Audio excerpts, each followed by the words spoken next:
ಜ್ಞಾನೋಕ್ತಿಗಳ ಪುಸ್ತಕ 6ನೇ ಅಧ್ಯಾಯ ವಾಕ್ಯಗಳು 6ರಿಂದ 8ರವರೆಗೆ ನಾವು ಓದಿ ನೋಡೋಣ. ಸೋಮಾರಿಗೆ ಇರುವೆಯ ಹತ್ತಿರ ಹೋಗಿ ಅದರ ನಡವಳಿಕೆಯನ್ನು ನೋಡಿ ಜ್ಞಾನವನ್ನು ತಂದುಕೋ. ಅದಕ್ಕೆ ನಾಯಕ ಅಧಿಕಾರಿ ಪ್ರಭುಗಳೆಲ್ಲದಿದ್ದರು. ಸುಗ್ಗಿಯಲ್ಲಿ ತನ್ನ ತೀನಿಯನ್ನು ಕೂಡಿಸುವುದು, ಕೊಯ್ಲಿನ ಕಾಲದಲ್ಲಿ ತನಗೆ ಬೇಕಾದಷ್ಟು ಆಹಾರವನ್ನ ಸಂಗ್ರಹಿಸಿ ಇಟ್ಟುಕೊಳ್ಳುವುದು.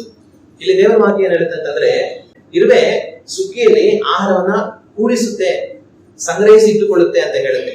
ಆದ್ರೆ ದೇವರ ವಾಕ್ಯ ಇರುವೆ ಸುಗ್ಗಿಯಲ್ಲಿ ಅದು ಹೋಗಿ ಆಹಾರವನ್ನ ಅಲ್ಲೇ ಕುತ್ಕೊಂಡು ತಿನ್ನುತ್ತೆ ಅಂತ ಹೇಳೋದಿಲ್ಲ.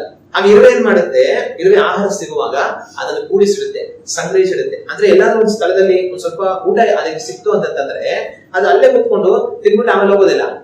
ಆದ್ರೆ ಅದೇನ್ ಮಾಡುತ್ತೆ, ಸಿಗುವಂತ ಊಟವನ್ನ ಮೊದಲು ತಗೊಂಡು ಓಡೋಗಿ ತನ್ನ ಗೂಡಿಸಿಕೊಳ್ಳುತ್ತೆ. ಆಗ ಅದು ಆಹಾರವನ್ನ ಸಂಗ್ರಹಿಸಿ ಇಟ್ಟುಕೊಳ್ಳುತ್ತೆ, ಅಲ್ಲೇ ತಿಂದು ಖಾಲಿ ಮಾಡಿ ಹೋಗೋದಿಲ್ಲ. ಇರುವೆ ತನಗೆ ಆಹಾರ ಸಿಗುವಾಗ ಅದು ಅಲ್ಲೇ ತಿಂದು ಕುಡಿದು ಖಾಲಿ ಮಾಡಿದಿಲ್ಲ, ಅದನ್ನ ಗೂಡಿಗೆ ಯಾಕೆ ತಗೊಂಡು ಹೋಗುತ್ತೆ? ಫಿಲಿಪ್ಪಿ 2:4 ಓದಿ ನೋಡೋಣ. ನಿಮ್ಮಲ್ಲಿ ಪ್ರತಿಯೊಬ್ಬನು ಸ್ವಹಿತವನ್ನು ಮಾತ್ರ ನೋಡದೆ ಪರಹಿತವನ್ನು ಸಹ ನೋಡಲಿ. ಹಲ್ಲೆಲೂಯಾ. ದೇವರ ವಾಕ್ಯ ನಮ್ಗೆ ಹೇಳೋದೇನು, ನಿಮ್ಮಲ್ಲಿ ಪ್ರತಿಯೊಬ್ಬನು ನಿಮ್ಮ ಇದ ನೋಡ್ಕೊಳ್ಳಿ ಅಂತ ಹೇಳಿಲ್ಲ. ಅದೇ ದೇವರ ವಾಕ್ಯ ಹೇಳೋದೇನು, ನಿಮ್ಮಲ್ಲಿ ಪ್ರತಿಯೊಬ್ಬನು ಸ್ವಹಿತವನ್ನು ಮಾತ್ರ ನೋಡದೆ ಪರಹಿತವನ್ನು ಸಹ ನೋಡಲಿ. ಹಲ್ಲೆಲೂಯಾ. ಆಗ ನಾನು ನೀವು ಯಾವ ತರ ಜೀವಿಸಬೇಕು? ನಾನು ನೀವು ನಮ್ಮ ಹಿತವನ್ನ ನೋಡಿಕೊಳ್ಳುವಂತವர்களಾಗಿ ಮಾತ್ರ ಅಲ್ಲದೆ ಪರಹಿತವನ್ನು ನೋಡುವಂತವர்களಾಗಿ ನಾನು ನೀವು ಬರಬೇಕು. ಇರುವೆ ಆ ಕೆಲಸ ಮಾಡೋದು. ಊಟ ಸಿಕ್ತು ಅಂತ ಅದು ಬಿಟ್ಕೊಂಡು ತಿಂದು ಅದು ಗೂಡಲಿರುವಂತವ್ರಿಗಂತ ಅದನ್ನ ಎತ್ಕೊಂಡು ಬರುತ್ತೆ. ನನ್ನಲ್ಲಿ ನಿಮ್ಮಲ್ಲಿ ಅಂತ ಒಂದು ನಡವಳಿಕೆ ಕಾಣಿಸ್ಬೇಕು. ಹಲ್ಲೆಲೂಯಾ. ಇವತ್ತು ನಾವಂತವರಾಗಿದ್ದೇವಾ? ಒಂದು ಕ್ಷಣ ನಮ್ಮ ಬಗ್ಗೆ ಯೋಚನೆ ಮಾಡಿ ನೋಡೋಣ. ಆದ್ರೆ ಅನೇಕ ಮನುಷ್ಯರು ಇಂಥ ಒಂದು ಸ್ವಭಾವ ಉಳ್ಳವர்களಾಗಿ ಇರೋದಿಲ್ಲ. ಅವರು ಸ್ವಾರ್ಥಿಗಳಾಗಿರ್ತಾರೆ. ಇನ್ನೊಬ್ಬರ ಹಿತವನ್ನ ಚಿಂತಿಸುವಂತವர்களಾಗಿ ಅನೇಕರು ಇರೋದಿಲ್ಲ. ಒಂದು ಇರುವೆ ಊಟ ಸಿಗುವಾಗ ಅದನ್ನ ಎತ್ಕೊಂಡು ಗೂಡಿಗೆ ಓಡೋಗುತ್ತೆ, ಬೇರೆಯವರು ತಿನ್ಲಿ ಅಂತ ತಂದ್ಬಿಟ್ಟು. ಆದ್ರೆ ಇವತ್ತು ನಾವು ಸಮಾಜದಲ್ಲಿ ಎಷ್ಟೋ ವ್ಯಕ್ತಿಗಳನ್ನ ನೋಡ್ಬೋದು. ಅವರು ಹೋಟೆಲಲ್ಲಿ ಚೆನ್ನಾಗಿ ತಿಂತಾ ಇರ್ತಾರೆ, ಮನೆಯಲ್ಲಿರುವಂತವರು ಹೊಟ್ಟೆ ಹಸ್ಕೊಂಡಿರ್ತಾರೆ. ಅನೇಕ ಗಂಡಂದ್ರೆ ಏನ್ ಮಾಡ್ತಾರೆ, ಕೆಲಸಕ್ಕೆ ಅಂತ ಆಚೆ ಹೋಗ್ತಾರೆ. ಕೆಲಸಕ್ಕೆ ಅಂತ ಆಚೆ ಹೋಗ್ಬಿಟ್ಟು ಕೆಲಸದಿಂದ ಬರುವಾಗ ಹೋಟೆಲಲ್ಲಿ ರುಚಿ ರುಚಿಯಾಗಿ ಚೆನ್ನಾಗಿ ತಿನ್ಕೊಂಡ್ ಬರ್ತಾರೆ. ಮನೆಯಲ್ಲಿ ಹೆಂಡತಿ ಮಕ್ಕಳು ಊಟ ಎಂದ್ರ ಹಸುವಿನಿಂದ ಇರ್ತಾರೆ. ಇವ್ರು ಊಟ ಮಾಡ್ಕೊಂಡು ಮನೆಗೆ ಬಂದ ನಂತರ ಮನೆಯಲ್ಲಿ ಹೆಂಡತಿ ಊಟ ಮಾಡ್ರಿ ಅಂತಂತಂದ್ರೆ ಆನಂದ ಆಯ್ತು ಹೇಳ್ತಿಕೋ ಹೋಗಿ ಅಂತ ಹೋಗಿ ಮಾಡ್ಕೊಂಡ್ಬಿಡ್ತಾರೆ. ಇವ್ರ ಭಾವನೆ ಏನಂತಂದ್ರೆ, ಅಯ್ಯೋ ಯಾವಾಗಲೂ ಅದೇ ಅನ್ನ ಅದೇ ಸಾರು ಯಾರು ತಿಂತಾರೆ, ಬಾಯಿ ಗಿಡಕ್ಕೆ ಆಗಲ್ಲ ಅಂತ ತಂದ್ಬಿಟ್ಟು ಅದಕ್ಕೆ ನಾನು ಹೋಟ್ಲ ತಿನ್ಕೊಂಡ್ ಬಂದೆ ಅಂತ ಇವರು ಅನ್ಕೊಳ್ತಾರೆ. ಆಗ ಇವರು ಅದೇ ಅನ್ನ ಅದೇ ಸಾರು ತಿನ್ನಕ್ಕಾಗಲ್ಲ, ಯಾರ ಕೈ ತಿನ್ನಕ್ಕಾಗುತ್ತೆ, ನಾನು ಹೋಟ್ಲ ತಿನ್ಕೊಂಡ್ ಬರ್ತೀನಿ ಅಂತ ಇವ್ರು ತಿನ್ಕೊಂಡ್ ಬರ್ತಾರಲ್ಲ. ಆದ್ರೆ ಮನೇಲಿರುವಂತ ಹೆಂಡತಿ ಮಕ್ಕಳು ಏನ್ ಮಾಡ್ಬೇಕು? ಹೆಂಡತಿ ಮಕ್ಕಳು ಅದೇ ಅನ್ನ ತಿನ್ಬೇಕಾ, ಅದೇ ಸಾರು ತಿನ್ಬೇಕಾ? ಇವ್ರಿಗೆ ಅಯ್ಯೋ ಅದೇ ಅನ್ನ ಅದೇ ಸಾರು ಯಾರ ಕೈ ತಿನ್ನಕ್ಕಾಗುತ್ತೆ ಇವ್ರಿಗೆ ಅನ್ಸುತ್ತಲ್ಲ, ಅದೇ ಅನ್ನ ಅದೇ ಸಾರನ್ನ ಹೆಂಡತಿ ಮಕ್ಕಳು ತಿನ್ನಕ್ ಅವ್ರಿಗೇನಾಗುತ್ತಾ? ಅದನ್ನ ಅವ್ರು ಯೋಚನೆ ಮಾಡ್ಬೇಕಲ್ವಾ? ಅದನ್ನ ಅವ್ರು ಯೋಚನೆ ಮಾಡಲ್ಲ. ಅವ್ರು ಮಾತ್ರ ಚೆನ್ನಾಗಿ ತಿಂತಾರೆ, ಮನೆಗೆ ಹೋಗಿ ಆರಾಮ್ ಮಲ್ಕೊಂತಾರೆ. ಹೆಂಡತಿ ಮಕ್ಳು ಏನೋ ತಿನ್ಕೊಳ್ಳಿ ಬಿಡು ಅಂತ ಯೋಚನೆ ಮಾಡ್ತಾರೆ. ಸ್ವಾರ್ಥಿಗಳು, ತಮ್ಮ ಹೆಂಡತಿ ಮಕ್ಕಳಿಗೆ ಸ್ವಾರ್ಥಿಗಳು. ಇವ್ರು ಮಾತ್ರ ಚೆನ್ನಾಗಿ ತಿನ್ಬಿಟ್ಟು ಹೋಟ್ಲಲ್ಲಿ ಅವ್ರ ಹೆಂಡತಿ ಮಕ್ಕಳಿಗೆ ಅಂತ ಏನು ಸಹ ತಂದ್ಕೊಡೋದಿಲ್ಲ. ಅವ್ರು ಏನೋ ತಿನ್ಕೊಂತಾರೆ ಇಡು ಮನೇಲಿ ಇರುವಂತದ್ದು. ಆಗ ಇವ್ರು ಮಾತ್ರ ಮನೇಲಿ ತಿನ್ನೋದಕ್ಕಾಗಲ್ಲ, ಹೆಂಡತಿ ಮಕ್ಳಿಗೆ ಮಾತ್ರ ತಿನ್ನೋಕ್ಕಾಗುತ್ತಾ? ಇವ್ರಿಗೆ ರುಚಿ ರುಚಿಯಾಗಿ ಬೇಕು ಅಂತ ಅನ್ಸಿದ್ರೆ ಹೆಂಡತಿ ಮಕ್ಕಳಿಗೆ ಯಾಕೆ ಬೇಡ? ಅದೇ ಸೀಮೆ ಈ ಕೆಲಸ ಮಾಡೋದಿಲ್ಲ. ಸೀಮೆ ಎಲ್ಲಾದ್ರೂ ಹೋದಾಗ ಏನಾದ್ರು ಸಿಕ್ಕಿದ್ರೆ ಮೊದಲ ತೆತ್ಕೊಂಡು ಓಡ ಹೋಗುತ್ತೆ ಹುಡುಗಿ. ಅದು ಇವತ್ತೇನ್ ಮಾಡ್ತಾರೆ, ಅನೇಕರು ಆಚೆ ಚೆನ್ನಾಗಿ ತಿಂತಾರೆ, ಮನೆಯಲ್ಲಿರುವಂತ ಹೆಂಡತಿ ಮಕ್ಕಳ ಬಗ್ಗೆ ಯೋಚನೆ ಮಾಡೋದಿಲ್ಲ. ಕಾರಣ ಏನು? ಆಚೆ ಇವ್ರು ಮಾತ್ರ ರುಚಿ ರುಚಿಯಾಗಿ ಚೆನ್ನಾಗಿ ತಿಂದು ಅಯ್ಯೋ ಮನೇಲಿ ಮಾಡೋಂತ ಯಾಕ ತಿನ್ನಕ್ಕಾಗುತ್ತೆ, ಯಾವಾಗ್ಲೂ ತಿಂತಿದ್ ಬೇಜಾರಾಗುತ್ತೆ ಅಂತ ಇವ್ರು ರುಚಿ ರುಚಿ ಆಚೆ ತಿಂತಾರೆ ಅಂತಂತಂದ್ರೆ ಮನೆಯಲ್ಲಿರುವಂತವ್ರಿಗೆ ತಗೊಂಡ್ಬರೋದಿಲ್ಲ ಅಂತಂತಂದ್ರೆ ಅದಕ್ಕೆ ಕಾರಣ ಏನು? ಅದಕ್ಕೆ ಕಾರಣ ಏನಂತಂದ್ರೆ ಇವ್ರಿಗೆ ಮನೇಲಿರುವಂತವ್ರ ಮೇಲೆ ಪ್ರೀತಿ ಇಲ್ಲ. ಇವ್ರಿಗೆ ಇವ್ರ ಮೇಲೆ ಪ್ರೀತಿ ಇದೆ, ನಾನು ರುಚಿ ರುಚಿಯಾಗಿ ತಿನ್ಬೇಕು, ನನಗೆ ಚೆನ್ನಾಗಿರ್ಬೇಕು ಅಂತ. ಆದ್ರೆ ಮನೇಲಿರುವಂತವ್ರ ಮೇಲೆ ಪ್ರೀತಿ ಇಲ್ಲ. ಮನೇಲಿರುವಂತ ಹೆಂಡತಿ ಮಕ್ಕಳ ಮೇಲೆ ಅವ್ರಿಗೆ ಪ್ರೀತಿ ಇದ್ದಿದ್ರೆ ಅಯ್ಯೋ ನಾನು ತಿಂತೀನಿ, ಆದ್ರೆ ನನ್ನ ಹೆಂಡತಿ ಮಕ್ಳು ಏನ್ ಮಾಡ್ತಾರೆ, ಅವ್ರು ಬರೀ ಅದೇ ಅನ್ನ ತಿನ್ಬೇಕಾ, ಅದೇ ಸಾಂಬಾರ್ ತಿನ್ಬೇಕಾ, ನನಗೆ ರುಚಿ ರುಚಿಯಾಗಿ ತಿನ್ಬೇಕಂತ ಅನ್ಸಿದ್ರೆ ಅವ್ರಿಗೆ ಅನ್ಸೋದಿಲ್ವಾ ಅಂತ ಯೋಚನೆ ಮಾಡಿ ಅವ್ರ ಮೇಲೆ ಪ್ರೀತಿ ಇದ್ರೆ ಏನ್ ಮಾಡ್ತಾರೆ, ಇವ್ರು ತಿಂದು ಅವ್ರಿಗೂ ತಗೊಂಡೋಗ್ತಾರೆ. ಬಿಡಮ್ಮ ಇವತ್ತು ಒಂದ್ ದಿವಸ ಏನು ಅಡಿಗೆ ಮಾಡ್ತೀಯಾ, ನನಗೆ ಯಾಕೆ ಬೇಜಾರಾಗಿತ್ತು, ಹೋಟ್ಲಲ್ಲಿ ತಿನ್ಕೊಂಡ್ ಬಂದೆ, ನಿನ್ಗೂ ತಗೊಂಡು ಇರ್ತೀನಿ ಅಂತ ಹೇಳ್ತಾರೆ. ಇನ್ನೂ ಹೇಳ್ಬೇಕಂದ್ರೆ ಪ್ರೀತಿ ಜಾಸ್ತಿ ಇದ್ರೆ ಹೆಣ್ಣು ಮಕ್ಳ ಮೇಲೆ ಇವ್ರು ಹೋಟೆಲ್ ಹೋಗಿ ಹೋಟ್ಲಲ್ಲಿ ತಿನ್ನೋದೇ ಇಲ್ಲ. ಯಾರು ಏನ್ ಮಾಡ್ತಾರೆ ಅಂದ್ರೆ ಎಲ್ಲಾ ಪಾರ್ಸಲ್ ತಗೋತಾರೆ. ಒಂದು ಗಂಡ ಹೆಂಡತಿ ಇವ್ರ ಮಕ್ಳಿದ್ರೆ 4 ಪಾರ್ಸಲ್ ಹಾಕ್ರಿ ಅಂತ ತಂದ್ಬಿಟ್ಟು ಪಾರ್ಸಲ್ ತಗೊಂಡು ಮನೆಗೆ ಬಂದು, ಅಮ್ಮ ಇವತ್ತು ಹೋಟ್ಲ್ ತಂದಿದ್ದೀನಿ, ಅದೇನ್ ಮಾಡ್ಬೇಡ ನೀವು ಬಿಡು, ಬಾಯಿಗೆ ಕುಕ್ಕ ಅಂತ ಅಂದ್ಬಿಟ್ಟು ಹೆಂಡತಿ ಮಕ್ಕಳನ್ನೆಲ್ಲಾರು ಕುಂಡಿಸ್ಬಿಟ್ಟು ಇವರೆಲ್ಲಾ ಜೊತೆ ಸೇರಿ ಸಂತೋಷವಾಗಿ ತಿಂತಾರೆ. ತುಂಬಾ ಪ್ರೀತಿ ಇದ್ರೆ. ಸ್ವಲ್ಪ ಪ್ರೀತಿ ಇದ್ರೆ ಅಲ್ಲಿ ತಿನ್ಬಿಟ್ಟು ತಗೊಳ್ಳಿ ತಿನ್ಕೊಳ್ಳಿ ಅಂತ ಬಿಟ್ಬಿಟ್ಟು ಹೋಗ್ತಾರೆ. ಸ್ವಲ್ಪನೇ ಪ್ರೀತಿನೇ ಇಲ್ಲ ಅಂತಂದ್ರೆ ತಿನ್ಬಿಟ್ಟು ಹೋಗಿ ಮಕ್ಕಂತಾರೆ. ಸೀಮೆ ಈ ಕೆಲಸ ಮಾಡಲ್ಲ. ಸೀಮೆ ಏನೇ ಸಿಗ್ಲಿ, ಅದು ತಂಗ್ಳನೇ ಸಿಗ್ಲಿ, ಬಿರಿಯಾನಿನೇ ಸಿಗ್ಲಿ, ಅದನ್ನ ಎತ್ಕೊಂಡು ಓಡೋಗಿ ಬಿಟ್ಟು ಬರುತ್ತೆ. ಇವತ್ತು ಆಚೆಗಡೆ ಹೋಗಿ ಏನೋ ತಿಂದು ತೇಗಿ ಬರುವಂತವ್ರು ಎಷ್ಟು ಜನ ಮನೆಯಲ್ಲಿ ಎಂತಿ ಅಂತ ಇದ್ದಾರೆ, ಮಕ್ಕಳು ಅಂತ ಇದ್ದಾರೆ, ಅವ್ರು ತಗೊಂಡು ಹೋಗ್ಬೇಕಂತ ಯೋಚನೆ ಮಾಡ್ತಾರೆ? ಯೋಚನೆ ಮಾಡಲ್ಲ. ಅವ್ರ ಮನೆ ಚೆನ್ನಾಗಿ ತಿನ್ಕೊಂಡು ಹೋಗ್ತಾರೆ. ಸ್ವಾರ್ಥಿಗಳು. ಅದು ಸೀಮೆ ಈ ಕೆಲಸ ಮಾಡೋದಿಲ್ಲ. ಅದರಿಂದ ನಾವೇನ್ ಕಲಿಬೇಕು? ಆಚೆ ಮಾತ್ರ ತಿಂದು ಹೋಗಿ ಚೆನ್ನಾಗಿ ಮಲಗಿ ನಿದ್ದೆ ಮಾಡಂತ ಗಂಡಂದ್ರು, ನನಗೂ ಹೆಂಡತಿ ಮಕ್ಕಳಿದ್ದಾರೆ, ನನ್ನಂತೆ ಅವ್ರಿಗೂ ನಾನು ನೋಡ್ಕೊಳ್ಬೇಕು ಅಂತ ತಿಳ್ಕೊಂಡು ಅದನ್ನು ನೋಡುವಂತರುಗಳಾಗಿ ಅವರು ಇರಬೇಕು. ಆಗ ಅದರಲ್ಲಿ ಕೆಲವೊಂದು ಕುಟುಂಬಗಳಲ್ಲಿ ಮನೇಲಿ ಏನೋ ಇರುತ್ತೆ, ಸುಮ್ಮನೆ ಯಾವ್ದೋ ಸ್ವಲ್ಪ ಅನ್ನ ಸಾಂಬಾರು, ಅದೇ ಅನ್ನ ಅದೇ ಸಾಂಬಾರು ಇರುತ್ತೆ. ಗಂಡ ಏನೋ ಆಚೆ ತಿನ್ಕೊಂತಾನೆ, ಹೋಗಿ ಮಲ್ಕೊಂತಾನೆ, ಹೆಂಡತಿ ಮಕ್ಕಳು ಅದೇ ಅನ್ನ ಸಾಂಬಾರು ಏನೋ ತಿನ್ಕೊಂಡು ಸುಮ್ಮನೆ ಆಗ್ತಾರೆ. ಆದ್ರೆ ಇನ್ನೂ ಎಷ್ಟೋ ಮನೆಗಳಲ್ಲಿ ಏನಂತಂದ್ರೆ ಈ ಅನ್ನ ಸಾಂಬಾರು ಕೂಡ ಇರಲ್ಲ. ಕೆಲವು ಮನೆಗಳಲ್ಲಿ ಗಂಡ ಆಚೆ ತಿನ್ಕೊಂಡ್ ಬಂದ್ರು ಕೂಡ ಹೆಂಡತಿ ಮಕ್ಕಳ ಬಗ್ಗೆ ಯೋಚನೆ ಮಾಡಿಲ್ಲ ಅಂತ ಕನಿಷ್ಠ ಪಕ್ಷ ಅವ್ರಿಗೆ ತಿನ್ನೋದಕ್ಕೆ ಒಂದ್ ಸ್ವಲ್ಪ ಅನ್ನ ಸಾಂಬಾರಾದ್ರೂ ಇರುತ್ತೆ. ಆದ್ರೆ ಎಷ್ಟೋ ಮನೆಯಲ್ಲಿ ಆ ಅನ್ನ ಸಾಂಬಾರು ಕೂಡ ಇರೋದಿಲ್ಲ. ಹಂಗಂದ್ರೆ ಇವ್ರೇನ್ ಮಾಡ್ತಾರೆ, ಆಚೆ ಹೋಗ್ತಾರೆ, ಏನೋ ಕೆಲಸ ಮಾಡ್ತಾರೆ, ಒಂದಷ್ಟು ದುಡ್ಡು ಸಂಪಾದನೆ ಮಾಡ್ತಾರೆ, ತಿಂತಾರೆ, ಕುಡಿತಾರೆ, ತೇಗ್ತಾರೆ, ಬೇರೆ ಸ್ನೇಹಿತರ ಜೊತೆ ಸೇರ್ಕೊಂಡು ಖರ್ಚು ಮಾಡ್ತಾರೆ, ಎಲ್ಲ ಮಾಡ್ತಾರೆ. ಆದ್ರೆ ಮನೆಗೆ ₹1 ಕೊಡಲ್ಲ. ಮನೆಗೆ ಒಂದ್ ಸ್ವಲ್ಪ ರೇಷನ್ ಅಂತ ತಂದು ಯಾವತ್ತೂ ಹಾಕೋದು ಇಲ್ಲ. ಮನೆಯಲ್ಲಿರುವಂತ ಹೆಂಡತಿ ಮಕ್ಕಳು ಏನ್ ತಿನ್ಬೇಕು ಕೇಳಿದ್ರೆ ಗಲಾಟೆ, ಹೊಡಿತಾರೆ, ಬಡಿತಾರೆ. ಇವ್ರು ಮಾತ್ರ ಹೋಗಿ ಚೆನ್ನಾಗಿ ತಿನ್ಕೊಂಡು ಸುತ್ತಾಡ್ಕೊಂಡು ಬರ್ತಾರೆ. ಆಗ ಈ ತಾಯಿ ಏನ್ ಮಾಡ್ಬೇಕಾಗುತ್ತೆ ಮಕ್ಕಳನ್ನ ನೋಡ್ಕೊಳ್ಳೋದಕ್ಕೆ? ಈ ತಾಯಿ ಯಾವ್ದೋ 4 ಮನೆ ಕೆಲ್ಸಕ್ಕೆ ಹೋಗಿ ಅಲ್ಲಿ ಪಾತ್ರೆ ತಗೊಂಡು ಕಸ ಗುಡಿಸಿ ಮತ್ತೊಂದು ಇನ್ನೊಂದೇನೋ ಮಾಡಿ ಒಂದ್ 4 ಕಾಸು ಸಂಪಾದನೆ ಮಾಡಿ ಆ 4 ಕಾಸಲ್ಲಿ ತನ್ನನ್ನು ಮಕ್ಕಳನ್ನ ಪೋಷಿಸ್ಕೊಳ್ಳೋದಕ್ಕಾಗಲ್ಲ. ಆಗ ಬರೋ 4 ಕಾಸಲ್ಲಿ ಒಂದ್ ಸ್ವಲ್ಪ ಏನೋ ಅನ್ನ ಸಾಂಬಾರು ಏನೋ ಮಾಡಿ ಆ ಮಕ್ಕಳಿಗೆ ಇಟ್ಬಿಟ್ಟು ಅವ್ರು ತಿಂದು ಮಲಗಿಸ್ಬಿಟ್ಟು ಏಮ ನೀರು ಕುಡಿದು ಮಲ್ಕೊಂತಾರೆ. ಆಗ ಎಷ್ಟೋ ಮನೆಗಳಲ್ಲಿ ಗಂಡ ಹೋಗಿ ತಿನ್ಕೊಂಡ್ ಬಂದ್ರು ಮನೆಯಲ್ಲಿ ದಿನಕ್ಕೆ ಅನ್ನ ಸಾಂಬಾರು ಇರುತ್ತೆ ಹೆಂಡತಿ ಮಕ್ಕಳಿಗೆ. ಆದ್ರೆ ಇನ್ನು ಎಷ್ಟೋ ಮನೆಗಳಲ್ಲಿ ಮನೇಲಿ ಅನ್ನ ಸಾಂಬಾರಿಗೂ ಕೂಡ ಇರಲ್ಲ. ಗಂಡ ಹೆಂಡತಿ ಮಕ್ಕಳ ಕಡೆ ತಿರುಗಿನೂ ನೋಡಲ್ಲ. ತಾನ್ ಮಾತ್ರ ಖರ್ಚು ಮಾಡ್ಕೊಂಡು ತಿನ್ಕೊಂಡು ಕುಡ್ಕೊಂಡು ಎಲ್ಲ ಮಾಡ್ಕೊಂಡು ಇರ್ತಾನೆ. ಹೆಂಡತಿ ಮಕ್ಕಳಿಗೆ ತಿನ್ನೋದಕ್ಕೆ ಊಟ ಇರಲ್ಲ. ಅವರೇ ದುಡ್ಡು 1-2 ಕಾಸು ಸಂಪಾದನೆ ಮಾಡಿ ಆವಾಗ ಇವಾಗ ಮನೆಗೆ ರೇಷನ್ ತಂದು ಹಾಕೊಂಡು ಏನೋ ಕಷ್ಟ ಪಡ್ಕೊಂಡು ಜೀವನ ಮಾಡ್ಕೊಂಡು ಹೋಗುವಂತ ಪರಿಸ್ಥಿತಿ. ಆದ್ರೆ ಇರುವೆ ಈ ಕೆಲಸ ಮಾಡಲ್ಲ. ಇರುವೆ ಏನ್ ಮಾಡುತ್ತೆ, ಎಲ್ಲಾರು ಊಟ ಸಿಗುತ್ತಂದ್ರೆ ಮೊದಲು ಓಡೋಡಿ ಮನೆಗೆ ಎತ್ಕೊಂಡ್ಬಂದು ಕೊಡುತ್ತೆ. ತಾನ್ ತಿನ್ನೋದ್ರ ಬಗ್ಗೆ ಯೋಚನೆ ಮಾಡಲ್ಲ. ನನ್ನ ಕುಟುಂಬ, ನನ್ನ ಗೂಡಲ್ಲಿರುವಂತವ್ರೆಲ್ಲ ತಿನ್ಬೇಕಂತ ಯೋಚನೆ ಮಾಡುತ್ತೆ. ಇವತ್ತು ನಾನ್ ತಿಂತಾ ಇದ್ದೀನಿ, ನನ್ನ ಹೆಂಡತಿ ಮಕ್ಳು ಏನ್ ತಿಂತಾ ಇದಾರೆ ಅಂತ ಯೋಚನೆ ಮಾಡೋ ಗಂಡಂದ್ರೆ ಇಲ್ಲ. ಇದರ ಎಷ್ಟೋ ಜನ ಅದನ್ನ ಯೋಚನೆ ಮಾಡೋದೇ ಇಲ್ಲ. ಆದ್ರೆ ಇಂಥ ಒಂದು ನಡವಳಿಕೆ ಬದಲಾಗಬೇಕಾಗಿರುವಂತದ್ದು ಬಹಳ ಮುಖ್ಯ. ಇವತ್ತು ನಿಮ್ಮ ನಿಮ್ಮ ಮನೆಗಳಲ್ಲಿ ಯಾವ ತರ ಪರಿಸ್ಥಿತಿ ಇದೆ ಅನ್ನೋದನ್ನ ಒಂದು ಕ್ಷಣ ಯೋಚನೆ ಮಾಡಿ. ನೀವು ಮಾತ್ರ ತಿನ್ನೋದನ್ನ ಕುಡಿಯೋದ್ರ ಬಗ್ಗೆ ಅಲ್ಲ, ನಿಮ್ಮ ಮನೆಯಲ್ಲಿರುವಂತವ್ರನ್ನು ಸಹ ನಿಮ್ಮಂತೆಯೇ ಪೋಷಿಸಬೇಕಾಗಿರುವಂತದ್ದು ನಿಮ್ಮ ಕರ್ತವ್ಯ ಆಗಿರುತ್ತೆ. ಆ ರೀತಿಯಾಗಿ ನಾವು ನಡೆಯುವಂತವರಾಗಿರೋದು. ಮತ್ತೆ ಇನ್ನು ಕೆಲವೊಂದು ಕುಟುಂಬಗಳಲ್ಲಿ ಏನ್ ವಿಷಯ ಅಂತಂತಂದ್ರೆ, ಹೆಂಡತಿ ಮಕ್ಕಳು ಚೆನ್ನಾಗಿ ತಿಂತಾರೆ, ಆದ್ರೆ ಅವ್ರ ತಂದೆ ತಾಯಿಗಳನ್ನ ಮರೆತು ಬಿಡ್ತಾರೆ. ಒಂದು ಕುಟುಂಬದಲ್ಲಿ ಗಂಡ ಹೆಂಡತಿ ಮಕ್ಕಳು 4 ಜನ ಇರ್ತಾರೆ, ತಂದೆ ತಾಯಿ ಕೂಡ ಇರ್ತಾರೆ, ಒಂದು 6 ಜನ ಕುಟುಂಬ. ಆದ್ರೆ ಇವತ್ತು ಕುಟುಂಬದಲ್ಲೇ 2 ಕುಟುಂಬ. ಅಂದ್ರೆ ಗಂಡ ಹೆಂಡತಿ ಮಕ್ಕಳು ಅನ್ನೋದು ಒಂದು ಕುಟುಂಬ, ಈ ವಯಸ್ಸಾಗಿರುವಂತ ತಂದೆ ತಾಯಿ ಇವರೇ ಒಂದು ಸಪರೇಟ್ ಕುಟುಂಬ. ಒಟ್ಟಾಗಿ ಇರ್ತಾರೆ, ಆದ್ರೂ ಇವ್ರು 2 ಕುಟುಂಬವಾಗಿ ವಿಘಟವಾಗಿ ಬರೀತಾ ಇರ್ತಾರೆ. ಇವ್ರು ಏನ್ ಮಾಡ್ತಾರೆ ಅಂತಂದ್ರೆ, ಗಂಡ ಹೆಂಡತಿ ಮಕ್ಕಳು ಇವ್ರು ಮಾತ್ರ ಚೆನ್ನಾಗಿ ತಿಂತಾರೆ, ಅವ್ರ ತಂದೆ ತಾಯಿ ನೋಡೋದಿಲ್ಲ.